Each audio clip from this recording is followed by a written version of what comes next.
मेरी आंखों के सामने हजारों की तादाद में मौजूद भोपाल की जिंदा दिल अवाम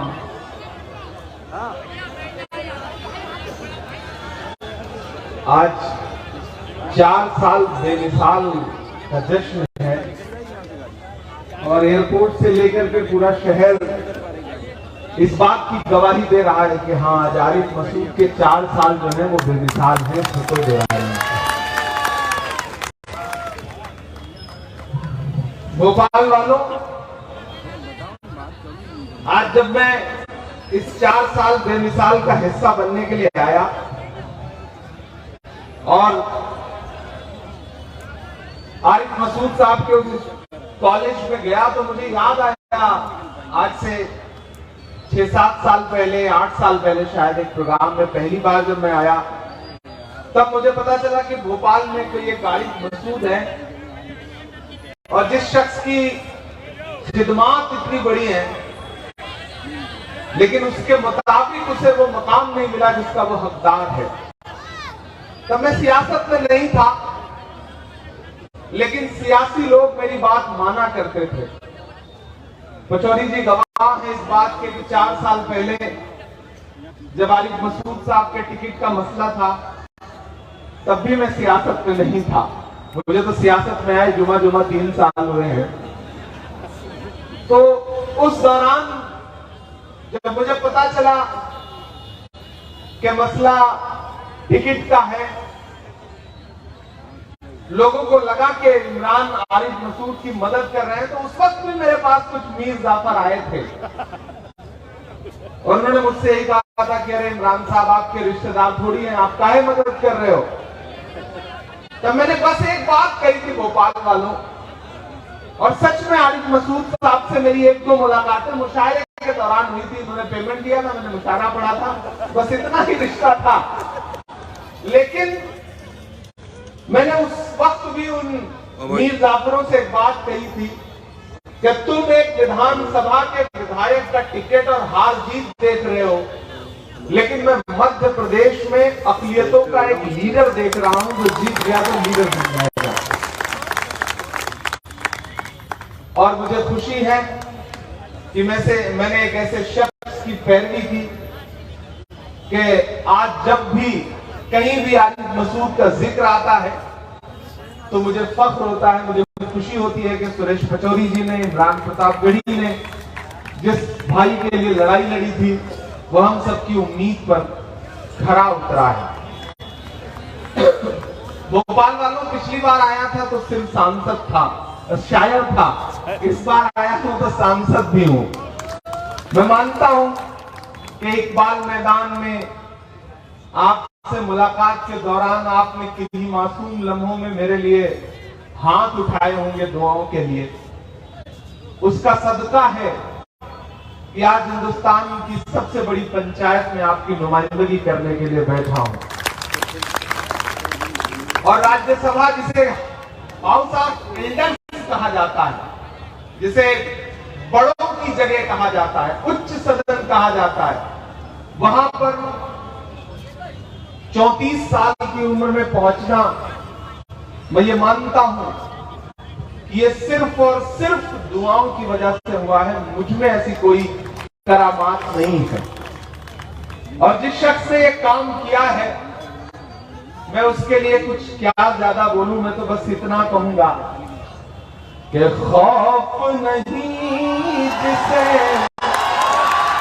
मुरझाने का, मैं उस गुल के साथ खड़ा हूं। आरिफ भाई ने कहा ना कि राहुल गांधी ने आप पे जो भरोसा जताया है और आपको खड़े रहना है, मैं तो आरिफ भाई अल्लाह पूरे हिंदुस्तान में जाके ये कह रहा हूं कि खौफ नहीं जिसे मुरझाने का, मैं उस गुल के साथ खड़ा हूं।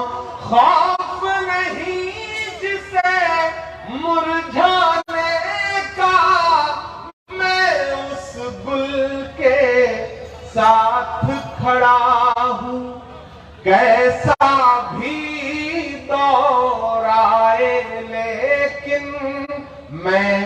राहुल के साथ खड़ा हूँ, कैसा भी दौर आए लेकिन मैं राहुल के साथ खड़ा हूँ।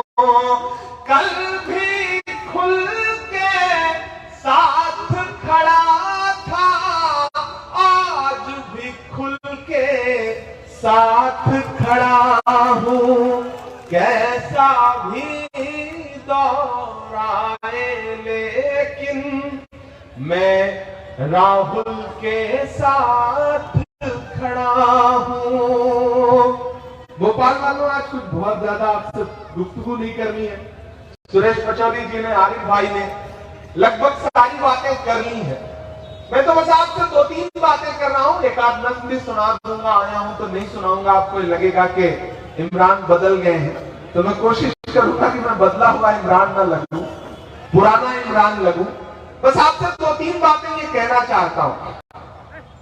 आप 4 साल से आरिफ मसूद को परख रहे हैं, जांच रहे हैं, और मैं यहां से तकरीबन 1000 किलोमीटर दूर बैठ करके भी मेरी नजरें रहती हैं इस विधानसभा पर, भोपाल पर, मध्य प्रदेश पर। और मैं ये बात ईमानदारी से कह रहा हूं, मेरे इनसे रिश्ते हैं, मैं इसलिए इनकी तारीफ नहीं कर रहा हूं।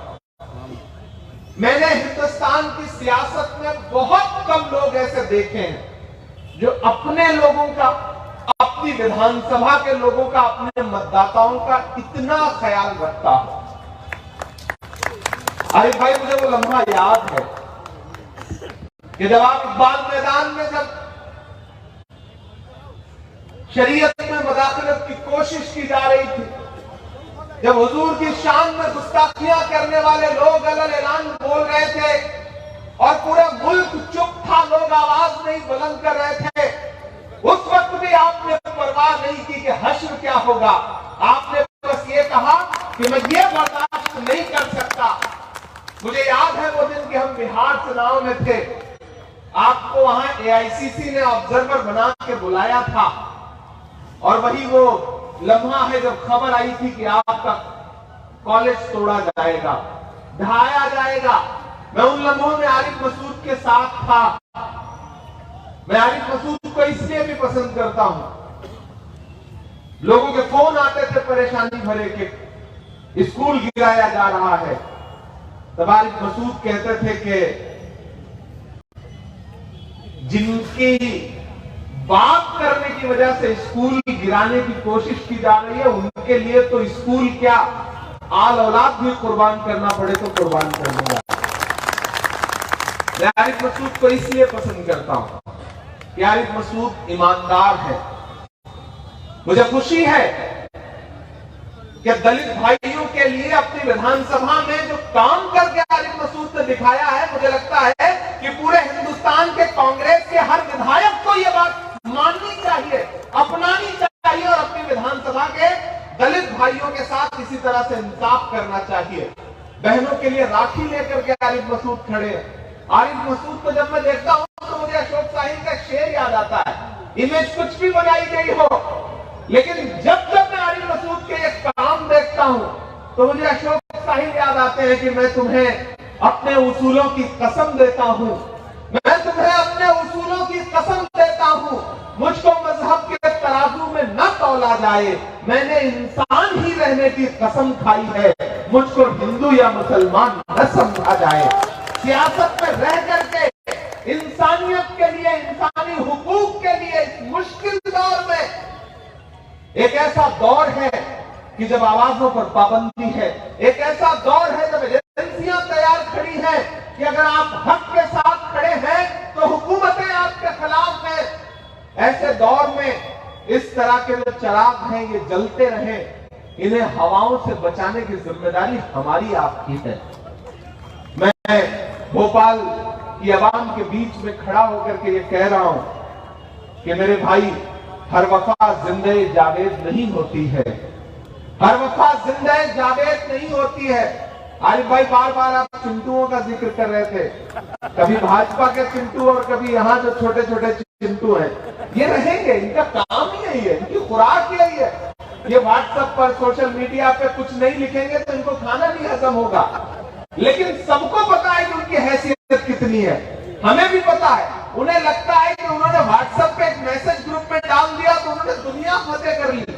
उन्हें पता ही नहीं कि दुनिया किस मकाम पे खड़ी है, उन्हें पता ही नहीं है कि साजिशें कितनी बड़ी हैं, उन्हें पता ही नहीं है कि ऐवानों में बैठी हुई हुकूमतें तुम्हारे खिलाफ प्लानिंग क्या कर रही है।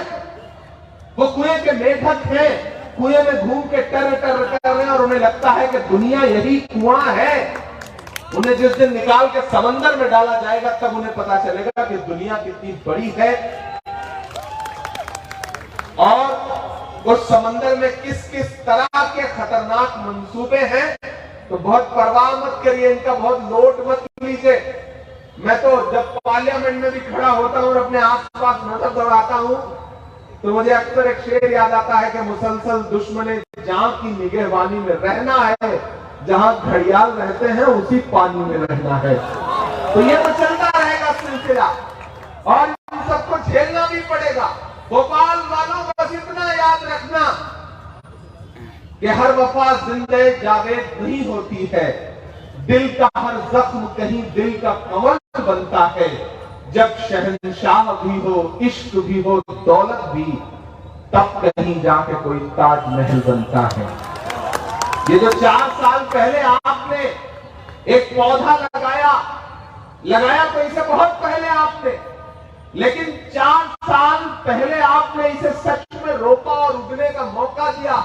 आज जब वो एक सायादार दरख्त बन चुका है, घना दरख्त बन चुका है कि आज उसके साये में तमाम लोग महफूज महसूस कर रहे हैं। ऐसे वक्त में अगर आपके बीच का कोई मीर जाफर आकर के ये कहे कि आरिफ मसूद को नुकसान पहुंचाना है तो नहीं, फिर जिम्मेदारी आपकी बनती है। फिर मेरी शिकायत आपसे रहेगी। अगर आप किसी बहकावे में आ गए तो फिर शिकायत मेरी आपसे रहेगी। ये जो वक्त है, इस वक्त में सिर्फ इमरान प्रतापगढ़ी, सुरेश पचौरी जी या फिर आरिफ मसूद नहीं कर पाएंगे अकेले इस लड़ाई को। इस लड़ाई को आपको भी लड़ना पड़ेगा। और मैं ये मंजर देख के आ रहा हूं दिल्ली में। परसों हुआ क्या कि 4 दिन पहले जब एमसीडी का रिजल्ट आया तो कांग्रेस के 9 पार्षद जीते। एक दिन बाद झाड़ू वाले ने सफाई करते हुए 2 पार्षदों को अपनी तरफ मिला लिया। 24 घंटे नहीं बीते थे इलेक्शन के रिजल्ट के। लेकिन मैं ऐसा मंजर बता रहा हूं आपको कि जैसे ही वो दोनों पार्षद गए आम आदमी पार्टी के ऑफिस में और उन्होंने पटका पहना और फोटो वायरल हुई, मुस्तफाबाद वहां पे विधानसभा है, वहां के सैकड़ों लोग हाथों में डंडा लेकर के निकल आए और पार्षद के घर के बाहर पहुंचे और उन्होंने कहा कि तुम्हें वोट हमने कांग्रेस के लिए दिया है, चुपचाप कांग्रेस में वापस लौटा दी, उन नाम से बुरा कोई नहीं होगा। यकीन जानिए, मैं यहां खड़ा होकर के भोपाल में दिल्ली के मुस्तफाबाद की आवाम का शुक्रिया अदा करूंगा कि जिसको कहते हैं ना कि डंडा लेके बटोर के वापस ले आए कांग्रेस में। और रात के 2 बजे मैंने उन पार्षदों को फिर से कांग्रेस का पट्टा पहना करके ज्वाइन करवाया। ये 6 घंटे में हुआ है। ये है आवाम की बेदारी। मैं भोपाल से इसी बेदारी की तवक्को करता हूं। मैं भोपाल से इसी जागरूकता की उम्मीद करता हूं, क्योंकि हुकूमतों के मंसूबे बहुत बुरे हैं, उनकी साजिशें बहुत बुरी हैं। जब वो जान जाते हैं कि सीधे लड़के नहीं हरा पाएंगे तो चंद लोगों को प्लांट किया जाता है आपके बीच में। आपको आगाह रहना है, आपको लगातार जागरूक रहना है और इस तरह की हर साजिश का मुकाबला करना है। आरिफ भाई, आप यहां लड़िए, दिल्ली में अब आपका भाई बैठा हुआ है, सुरेश पचौरी जी बैठे हुए हैं, हम 2 भाई काफी हैं। आप यहाँ छोटी मोटी जो साजिशें हैं निपटाते रहिए। अब बड़ी साजिशें आप तक नहीं आ पाएंगे, उसके लिए आपके पास 2 सायादार भाई मौजूद है। ये हमारा आपसे वादा है, क्योंकि भोपाल मेरे लिए मेरे घर जैसा है और वो सिर्फ इसलिए क्योंकि आप लोगों से मेरा एक रिश्ता है। मैं शहर में आता रहा हूं। आरिफ भाई, मैं तो बस आपसे इतना कह रहा हूं कि नेक आमाल सलामत रखना। पिछली बार आया था तो मैंने कहा था ना, मेरे भाई की टोपी की लाज सलामत रख लेना। आज मैं ये नहीं कह रहा हूं, पिछली बार मैं आपसे कह के गया था, आपने सलामत रख ली। अब मैं आरिफ मसूद साहब से कह रहा हूं कि नेक आमाल सलामत रखना, नेक आमाल सलामत रखना, दिल के जंजाल सलामत रखना, तेरे हाथों में सौंपता हूं इसे, तेरे हाथों में सौंपता हूं इसे, मेरा भोपाल सलामत रखना, मेरा भोपाल सलामत रखना, नेक आमाल सलामत रखना। और जो हुकूमत में बैठे हुए लोग हैं जिन्हें लगता है कि बुलडोजर से कुछ ईंटें गिरा करके वो लोकतंत्र को कुचल देंगे, संविधान को कुचल देंगे, तो मैं इमरान प्रतापगढ़ी यहां खड़ा होकर के हिंदुस्तान के तमाम मजलूमों की आवाज बन करके बोलता हूं कि मेरे हिंदुस्तान से मेरी निस्बत कैसे तोड़ोगे, निस्बत कैसे तोड़ोगे। अब मैं अपने रंग में आ रहा हूं, आप भी अपने रंग में आइए। अब मैं नेता बन के बात नहीं करूंगा, मैं शायर बन के बात करूंगा आपसे। यहां बैठे हुए सुरेश पचौरी जी, माइनॉरिटी डिपार्टमेंट के हमारे स्टेट चेयरमैन शेख हलीम साहब, अतर साहब, नफीस भाई, बाकी जो भी यहाँ पे जिम्मेदारान बैठे हैं, मैं थोड़ी देर के लिए शायर बनता हूँ, आप भी थोड़ी देर के लिए मेरे चाहने वाले बन जाइए जैसे आप हमेशा से हुआ करते हैं। मैं नज़्म सुनाता हूँ। जिन्हें ये लगता है कि वो आवाज दबा देंगे, जिन्हें ये लगता है कि वो चंद ईंटें गिरा करके सोचते हैं कि लोग डर जाएंगे, मैं उनसे ये कहना चाहता हूं कि मेरे हिंदुस्तान से मेरी निस्बत कैसे तोड़ोगे, निस्बत कैसे तोड़ोगे। अपनी आंखों में रखना खरगोन को, अपनी आंखों में रखना बाकी वो तमाम इलाके जिन्हें आप जानते हैं, समझते हैं। मैं बोल रहा हूं, मैं इसलिए जिंदा हूं कि मैं बोल रहा हूं। दुनिया किसी गूंगे की कहानी नहीं लिखती। जिन्हें यह लगता है कि इमरान सियासत में आने के बाद अपनी आवाज का लहजा नर्म कर लेगा या चुप हो जाएगा, मैं उनसे कहना चाहता हूं कि मैं इसीलिए सियासत में हूं क्योंकि मुझे मजलूमों की आवाज सड़क पर भी उठानी है और संसद में भी उठानी है। मैं इसीलिए सियासत में हूं। तब मैं ये नज़्म सुनाता हूं आपको कि मेरे हिंदुस्तान से मेरी निस्बत कैसे तोड़ोगे, निस्बत कैसे तोड़ोगे। तैयार रहना अगले मिसरे पे, यहां से लेकर के पीछे तक, इस तरफ भी। मेरे हिंदुस्तान से मेरी निस्बत कैसे तोड़ोगे, मेरे हिंदुस्तान से मेरी निस्बत कैसे तोड़ोगे।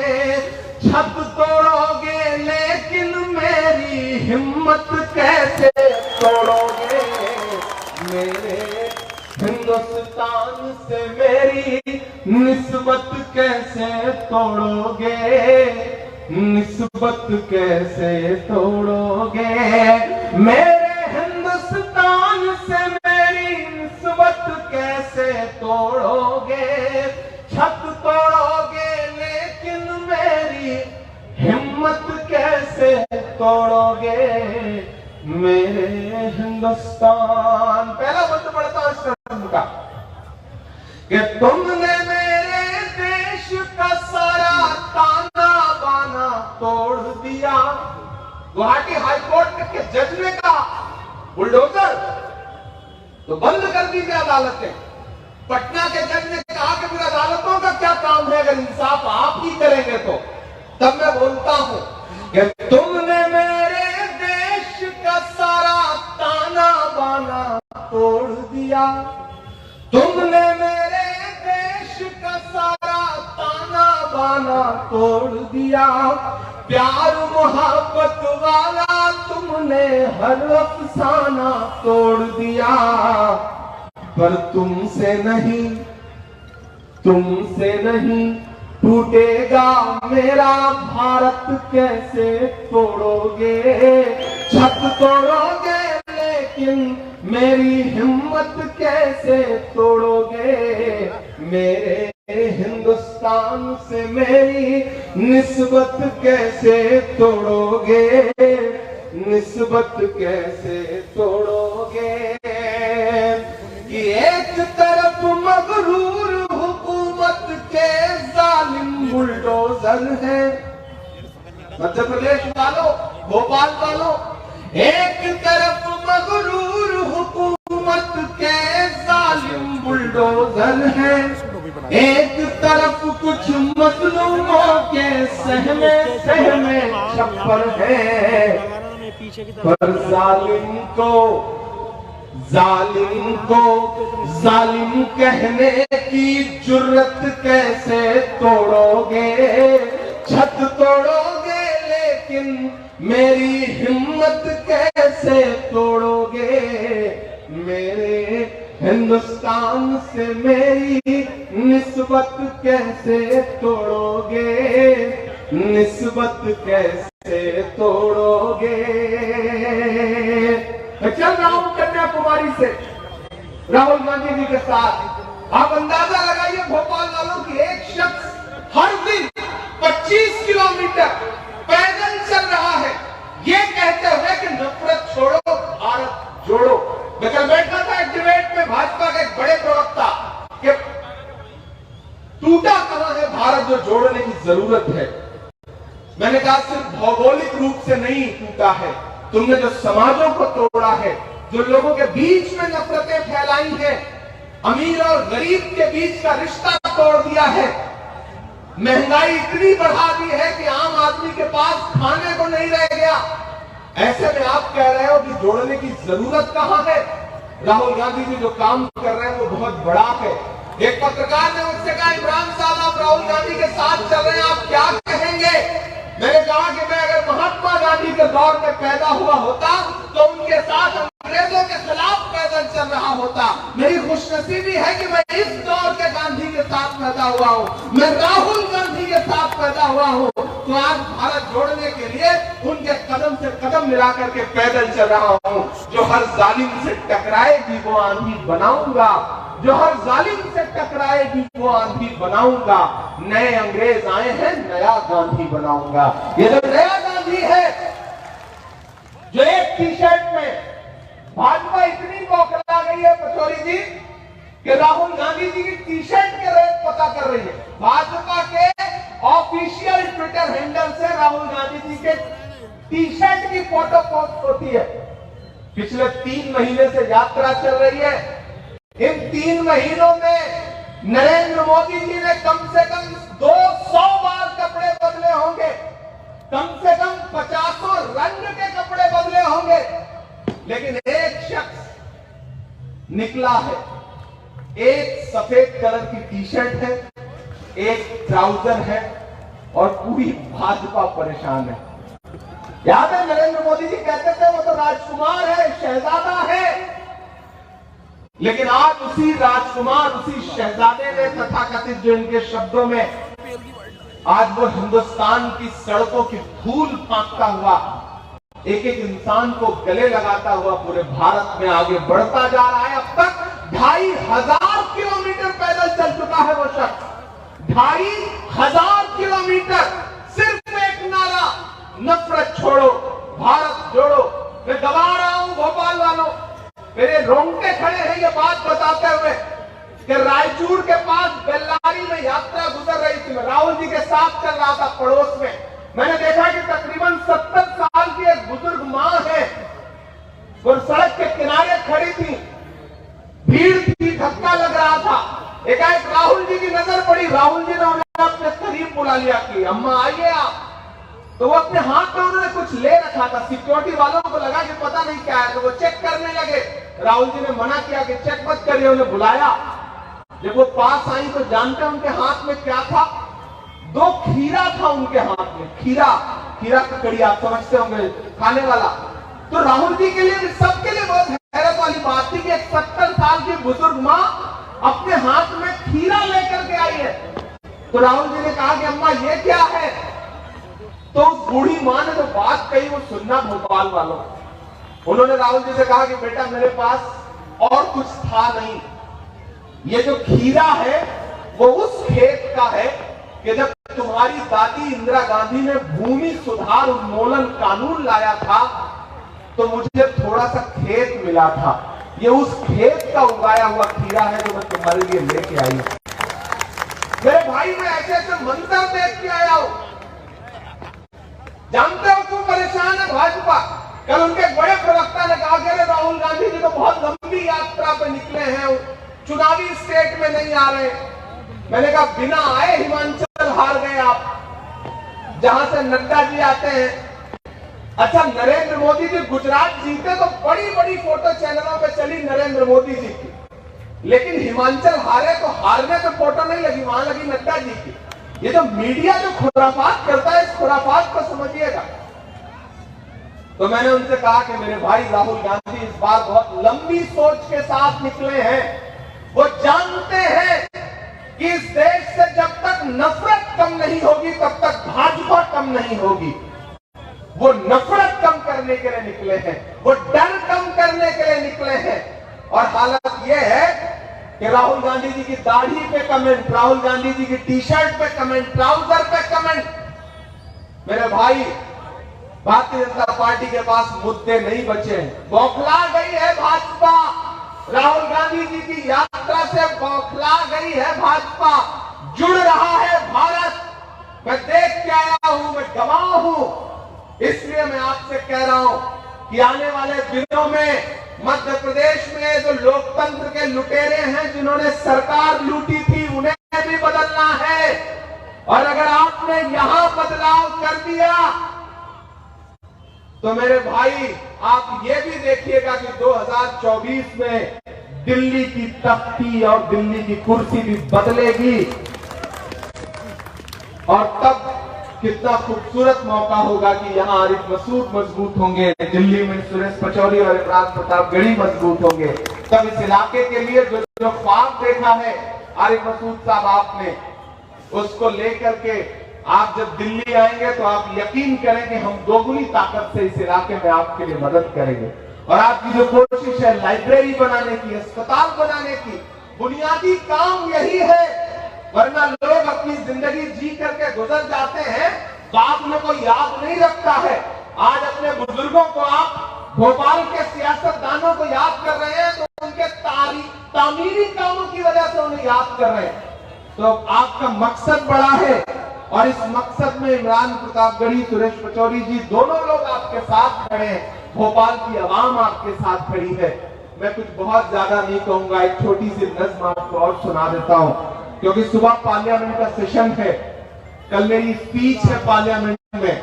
आज बिल्कुल मतलब हिंदुस्तान में कहीं भी किसी का भी प्रोग्राम होता तो मैं नहीं आ पाता, लेकिन आरिफ मसूद साहब की आवाज में वो जादू है और इनके बुलावे में वो ताकत है कि इन्होंने 2 दिन पहले मुझसे कहा कि आना ही पड़ेगा। तो आज सुबह फ्लाइट पकड़ने से मैंने इनको पहले फिर फोन किया, मैंने कहा आना जरूरी है, तो इन्होंने कहा बिल्कुल आना जरूरी है। मैं चुपचाप जैसी हालत में था वैसे ही एयरपोर्ट आया और सीधे आ गया। अभी निकलूंगा और सुबह 10:30 बजे पार्लियामेंट पहुंचूंगा और कल कुछ अहम मुद्दे हैं जिनको उठाना है। तो मैं आपसे ये कहना चाहता हूं मेरे भाई कि हम सब बहुत बड़ी लड़ाई लड़ रहे हैं, बहुत बड़ा मिशन लेके निकले हैं। आप नहीं समझ पाएंगे कि कितने खतरनाक मंसूबे हैं। कहा गया है, सुना गया है, कोई न बोले, ज़बां दराजों को मशवरा है, कोई न बोले, अजीब लुकनत पसंद हाकिम से वास्ता है, जो चाहता है, जो सोचता है, कोई न बोले। हम संसद में खड़े होते हैं बोलने के लिए, राहुल जी कहते हैं ना कि वहां माइक बंद कर दिया जाता है। सड़क पर बोलने की कोशिश करोगे तो यहाँ पे आवाज बंद कर दी जाएगी। बचाने की लड़ाई है, क्या है? उसको बचाने की लड़ाई है। भोपाल वालों याद रखना मेरी एक बात को, याद रखना कि 34-35 साल का नौजवान आपके बीच में आया था और एक बात कह करके गया था। इस मुल्क में लड़ाई 2 तरह की विचारधाराओं की है। एक तरफ वो लोग खड़े हैं जो चाहते हैं कि मुल्क उनकी मर्जी से चलेगा, जो ये सोचते हैं कि मुल्क तानाशाही से चलेगा, जैसे वो चाहते हैं वैसे चलेगा। लेकिन एक तरफ वो लोग खड़े हैं जो कहते हैं कि ये देश डॉक्टर बाबा साहब भीमराव अम्बेडकर के संविधान से चलेगा, जो ये कहते हैं कि ये देश महात्मा गांधी के विचारों से चलेगा, जो ये कहते हैं कि ये देश पंडित जवाहरलाल नेहरू के उसूलों से चलेगा, जो ये कहते हैं कि ये देश मौलाना आजाद के ख्वाबों से चलेगा। आपको तय करना है कि आप किस तरफ खड़े हैं। हम जानते हैं कि आप उस तरफ खड़े हैं जहां डॉक्टर बाबा साहब भीमराव अम्बेडकर का संविधान खड़ा है, जहां लोकतंत्र खड़ा है, जहां इस देश के तमाम जंगी आजादी के सिपाहियों का लहू खड़ा है। मुझे पता है आप वहां खड़े हैं, तो आप ये जान लीजिए कि आरिफ मसूद भी उसी जमात में खड़े हैं, सुरेश पचौरी भी उसी जमात में खड़े हैं, और इमरान प्रतापगढ़ी भी उसी तरफ खड़ा है। और हम इस देश में संविधान बचाने के लिए, लोकतंत्र बचाने के लिए हर वक्त कुर्बानी देंगे। हमारे लहू का आखिरी कतरा भी अगर इस देश के संविधान को बचाने में लगेगा तो हम पीछे नहीं हटेंगे। ये हम आपसे वादा कर रहे हैं। भोपाल वालों, ये लड़ाई आपको भी इसी तरह से लड़नी पड़ेगी, क्योंकि इनके मंसूबे बहुत खतरनाक हैं, इनकी साजिशें बहुत खतरनाक हैं। हम समझ रहे हैं, हम ऐवान में पहुंच गए हैं, तो हम देख रहे हैं, हम जान रहे हैं कि वो कैसे कैसे बिल लेकर के आ रहे हैं, कैसे कैसे कानून बनाना चाहते हैं। यहाँ जो ये छोटे छोटे फुटकर लोग घूम रहे हैं, उन्हें तो पता भी नहीं है कि साजिशें कितनी बड़ी हैं। एक बात याद रखना कि जब जंगल में आग लगती है तो न तो वो बरगद बचते हैं जो हवा को आंधी में तब्दील करते हैं, और न वो बांस बचते हैं जिनकी आपसी रगड़ से चिंगारी पैदा होती है। याद रखना, यहाँ दानिशवर लोग खड़े हैं, यहाँ समझदार लोग खड़े हैं, पढ़े लिखे लोग खड़े हैं। मैं फिर से दोहरा रहा हूं कि जब जंगल में आग लगती है तो न तो वो बरगद बचते हैं जो हवा को आंधी में तब्दील करते हैं, और न वो बांस बचते हैं जिनकी आपसी रगड़ से चिंगारी पैदा होती है। इसलिए ऐसे जो भी लोग हैं, मैं उनसे बतौर मोहब्बत ये कहना चाहता हूं कि मैं देख के आया हूं गुजरात में, मैं देख के आया हूं बाकी सूबों में किस तरह की साजिशें, किस तरह की प्लानिंग होती है। एक विधायक हुआ करता है अहमदाबाद में, विधायक थे हमारे भाई, 3 बार से विधायक थे, गयासुद्दीन शेख। गए वहां पर कुछ लोग, अपनी कयामत का नारा बुलंद किया और 15 साल के विधायक को 4000-5000 वोट से हरा करके वापस लौट गए, 2000 वोट से। ये हो रहा है, और इस साजिश से आपको महफूज रहना है भोपाल वालों। मैं बहुत मोहब्बत से आपसे ये बात कह रहा हूं। मैं एक आध नज़्म आपको सुनाता हूं। अच्छा, 2-3 सुनाना पड़ेगा। आरिफ भाई पूरी तरह नेता हो गए, इन्हें पता चल गया है कि पकड़ में आ गया है, तो आज इसको जितना इससे काम लेना है काम ले लिया जाए। लेकिन ये मेरे भाई है और इनकी मोहब्बत है, तो हम उसे टाल भी नहीं सकते। झील में पानी बरसता है हमारे देश में, खेत पानी को तरसता है हमारे देश में, जिंदगी का हाल खस्ता है हमारे देश में, दूध महंगा खून सस्ता है हमारे देश में। मैं खड़ा हूं, याद करिए वो नारा, एक नारा आया था ना कि न खाऊंगा न खाने दूंगा। किसका नारा था पता है ना? मेरे हाथ में सौंप दीजिए तिजोरी की चाबी, मैं देश नहीं लुटने दूंगा, चौकीदार बन करके आपकी सेवा करूंगा। याद है भाइयों बहनों, याद है? आज हालात जहां खड़े हैं, अब इमरान बोल रहा है कि कहां सोया है चौकीदार। ऐसे काम नहीं चलेगा। पता नहीं, तो मुझे ऐसा लग रहा है वो पुराना पढ़ता था। जो इधर लोग खड़े हैं, जो बिल्कुल हाथ बांध के खड़े हैं, जो छतों पर है, जो उधर पीछे खड़े हैं, मैं सबको शामिल करता हूं कि कहां सोया है चौकीदार, कहां सोया है चौकीदार। गैस सिलेंडर की कीमत भी 1000 के पार, कहां सोया है चौकीदार, कहां सोया है चौकीदार। मैं शायर हूं तो मुझे थोड़ी सी छूट है, तो मैं कह ले रहा हूं कि चाय बेचने वाला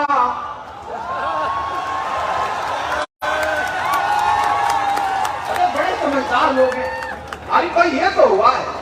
भोपाल की जो नई नस्ल है वो अलग तरह से समझदार हो गई है भाई। एक भोपाल का लड़का गया इंटरव्यू देने के लिए, तो सामने बैठे हुए टीचर ने उससे कहा, ये बताओ तुम जंगल में जा रहे हो, सामने शेर आ गया तो क्या करोगे? तो लड़के ने कहा पेड़ पे चढ़ जाऊंगा। तो टीचर भी बदमाश था, उसने कहा ये बताओ अगर तुम नदी पार कर रहे हो, वहां शेर आ गया तो क्या करोगे? तो लड़का भोपाल का था, उसने कहा कि पेड़ पे चढ़ जाऊंगा। तो टीचर ने कहा कमाल है, तुम हर जगह पेड़ ला दे रहे हो। तो उसने कहा अच्छा, आप भी तो हर जगह शेर ला दे रहे हो। तो ये है भोपाल, ये है इसका जज्बा कि चाय बेचने वाला पूरा भारत बेच रहा है। पहुंचाइएगा इन मित्रों को दिल्ली तक कि चाय बेचने वाला पूरा भारत बेच रहा है। चाय बेचने वाला पूरा भारत बेच रहा है। इसी काम में हासिल उसे महारत बेच रहा है। कि रेल बिक गई, तेल बिक गया, बिका हवाई अड्डा। हवाई जहाज वाले मंत्री बने, मैं नाम नहीं लूंगा, नहीं आप जान जाएंगे कि आप ही के वहां वाले हैं जो इधर से उधर हुए। आज मसूद भाई आप कह रहे थे लोकतंत्र के लुटेरे हैं और कुछ लोग चले गए।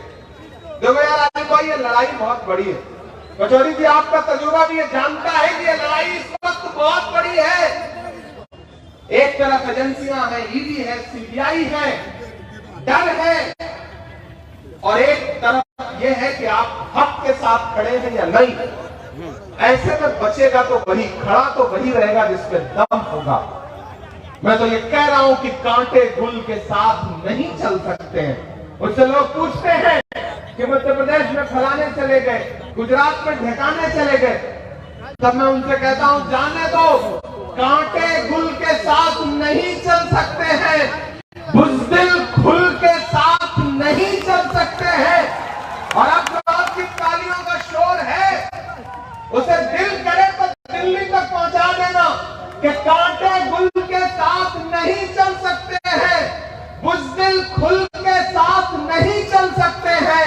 अरे रास्ते में जो छोड़ गया उसे जाने दो, सब राहुल के साथ नहीं चल सकते हैं। ये बड़ी लड़ाई है, और इस बड़ी लड़ाई में वही खड़ा होगा जो ईमानदार होगा, जिसका जज्बा सच्चा होगा, जिसे इस वतन से मोहब्बत होगा, जिसे संविधान से मोहब्बत है, जिसे लोकतंत्र से मोहब्बत है। तब मैं पढ़ता हूं कि चाय बेचने वाला पूरा भारत बेच रहा है। इसी काम में हासिल उसे महारत बेच रहा है। एक साहब ने कहा इमरान भाई आप शायर हैं, आप नाम भी नहीं लेते हो और बात भी कह देते हो। मैंने कहा चलो मैं अभी एक नाम लूंगा, आपको बहुत मजा आएगा। अब मैं वो नाम लेने चल रहा हूं, आप देखना कि बिना नाम लिए कितना मजा आया, और जब मैंने नाम लिया तो कितना मजा आया। कि चाय बेचने वाला पूरा भारत बेच रहा है। इसी काम में हासिल उसे महारत बेच रहा है। कि रेल बिक गई, तेल बिक गया, बिका हवाई अड्डा। रेल बिक गई, तेल बिक गया, बिका हवाई अड्डा। सब कुछ बिकता देख के खुश हैं अपने जेपी नड्डा।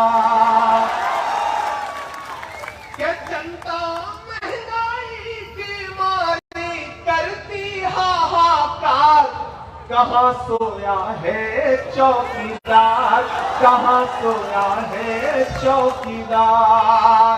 गैस सिलेंडर की कीमत भी 1000 के पार, पेट्रोल और डीजल भी देखो रहा सैकड़ा मार। कहाँ सोया है चौकीदार, कहाँ सोया है चौकीदार। अब एक नज़्म सुनाता हूं जो मेरे दिल के बड़े करीब है, और बिल्कुल आपको उसमें लगेगा कि हाँ सिर्फ शायर बोल रहा है, सियासतदान नहीं बोल रहा है। मैं वो नज़्म आपको सुनाता हूं। इन दिनों में जब पार्लियामेंट जाता हूं, लाल किले के आसपास से गुजरता हूं और सियासत देखता हूं। अभी पिछले दिनों किसी एक फुटकर नेता का बयान था कि ये लाल किला तो ऐसा है, वैसा है, ये ताजमहल तो ऐसा वैसा, ये वो। तब मैंने एक नज़्म कही। मैं कभी कभी सोचता हूं कि जो इमारतें हैं जो पूरी दुनिया में हिंदुस्तान की पहचान है, मैं दुनिया के किसी मुल्क में जाके जब मैं कहता हूं कि मैं हिंदुस्तान से आया हूं, तो पूछते हैं कि हिंदुस्तान, वो हिंदुस्तान जहां ताजमहल है, वो हिंदुस्तान जहां ये इमारत है, वो इमारत है। तब मैं जब लाल किले की दीवारों के करीब से दिन गुजर रहा था तो मुझे लगा कि अगर लाल किला बोल पाता तो शायद यूं बोलता। अरे भाई सुनिएगा, शायद आपने ये नज़्म नहीं सुनी हो। तमाम साथी ऐसे हैं जिन्होंने शायद ये नज़्म नहीं सुनी होगी। मैं नज़्म सुनाता हूं। मैं लाल किला हूं, मैं लाल किला हूं। थोड़ा सा मूड में आकर के सुनिएगा। मैं लाल किला हूं, हिंदुस्तान में तुझे तोहफे में मिला हूं। मैं लाल किला, लाल किला, लाल किला हूं, मैं लाल किला हूं। कि मेरे बनाने वाले से नफरत भी है उनको और मेरी दीवारों से मोहब्बत भी है उनको। मैं तारीखी शहर में खड़ा हूं, वहां दीवारों पे खड़े होकर भाषण भी देना है, लेकिन सियासत भी करनी है। तब इमरान बोल रहा है कि मेरे बनाने वाले से नफरत भी है उनको और मेरी दीवारों से मोहब्बत भी है उनको। भारत की सिपाही है मेरी लाल दीवारें, सदियों की गवाही है मेरी लाल दीवारें। भारत की सिपाही है मेरी लाल दीवारें, सदियों की गवाही है मेरी लाल दीवारें। देखा गया एक ख्वाब हूं मैं शाहजहां का, देखा गया एक ख्वाब हूं मैं शाहजहां का, तामीरे कामयाब हूं मैं शाहजहां का।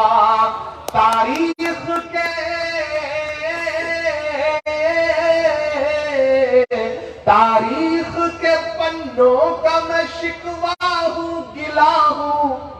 मैं लाल किला, लाल किला, लाल किला हूं, मैं लाल किला हूं। हिंदुस्तान में तुझे तोहफे में मिला हूं, मैं लाल किला, लाल किला, लाल किला हूं, मैं लाल किला हूं।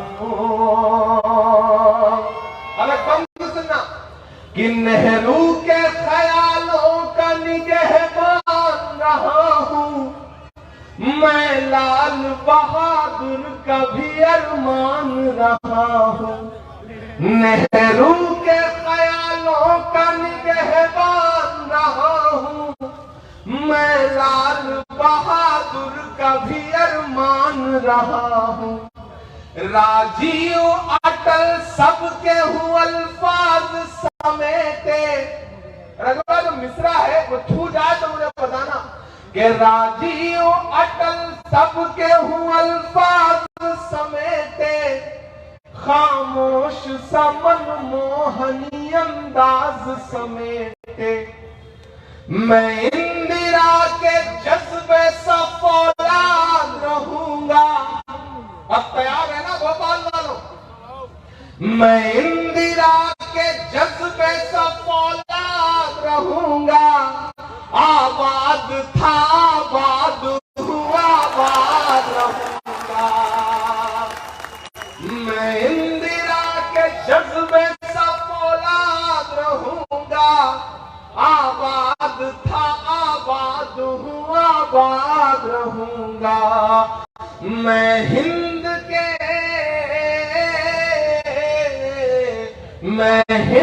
के हर शख्स की चाहत का सिला हूँ। मैं लाल किला लाल किला लाल किला हूँ, मैं लाल किला हूँ। कुछ सत्र निकल के आते हैं, मुझे लगता है कि लाल किले पे अपना झंडा फहरा दो। मैं इमरान प्रतापगढ़ी, हिंदुस्तान का एक जिम्मेदार शहरी, एक शायर यहां खड़ा होकर के बोलता हूं, और जो मैं बोल रहा हूं उसे सच माना जाए। हमारे मुंह से जो निकले वही सदाकत है, हमारे मुंह में तुम्हारी जबान थोड़े है। तब मैं ये मिसरा पढ़ता हूं कि बेशर्म सियासत की मैं तहरीर नहीं हूं। अगला जो मिसरा है वो सच्चा हो तो आप फिर अपनी बेदारी एक एक मिसरे पे बताना मुझे कि बेशर्म सियासत की मैं तहरीर नहीं हूं, सुन ले हुकूमत तेरी जागीर नहीं हो। और बेदारी चाहिए मुझे पीछे तक एक एक मिसरे पे कि बेशर्म सियासत की मैं तहरीर नहीं हूं, सुन ले हुकूमत तेरी जागीर नहीं हूं। नफरत के समंदर में मैं खो ही नहीं सकता, मैं एक किसी रंग का हो ही नहीं सकता। नफरत के समंदर में मैं खो ही नहीं सकता, मैं एक किसी रंग का हो ही नहीं सकता। अंदाज मेरा मस्त मलंगा ही रहेगा। अब यहाँ से वहां तक एक हाथ को कसम है, कोई भी हाथ खामोश नहीं रहना चाहिए कि सुन ले हुकूमत तेरी जागीर नहीं हूँ, बेशर्म सियासत की मैं तहरीर नहीं हूँ। नफरत के समंदर में मैं खो ही नहीं सकता, मैं एक किसी रंग का हो ही नहीं सकता। अंदाज मेरा मस्त मलंगा ही रहेगा, गुंबद पे सदा मेरे तिरंगा ही रहेगा।